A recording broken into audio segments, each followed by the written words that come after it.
দুর্দান্ত লড়াইয়ের পর শিরোপা জিতেছে তরুণদের দল। শ্বাসরুদ্ধকর ফাইনালে টাইব্রেকারে প্রতিপক্ষকে হারিয়ে টানা দ্বিতীয়বার চ্যাম্পিয়ন হওয়ার গৌরব অর্জন করেছে তারা।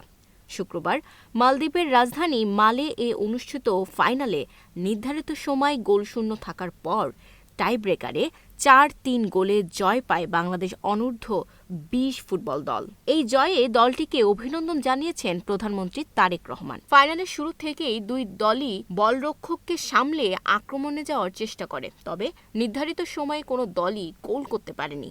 বয়সভিত্তিক টুর্নামেন্ট হওয়ায় ম্যাচ সরাসরি টাইব্রেকারে গড়ায়। টাইব্রেকারের নায়ক হয়ে ওঠেন বাংলাদেশের গোলরক্ষক ইসমাইল মাহিন, যিনি ভারতের ঋষির শট ঠেকিয়ে দেন। এরপর মুর্শেদ আলী, চন্দন রায় ও ফাহিম নিজেদের শট সফলভাবে জালে জড়ান।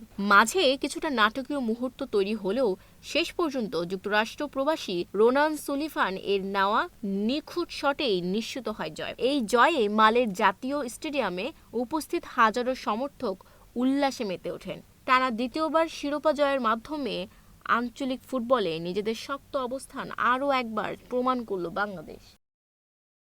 Desk report, news flash 71।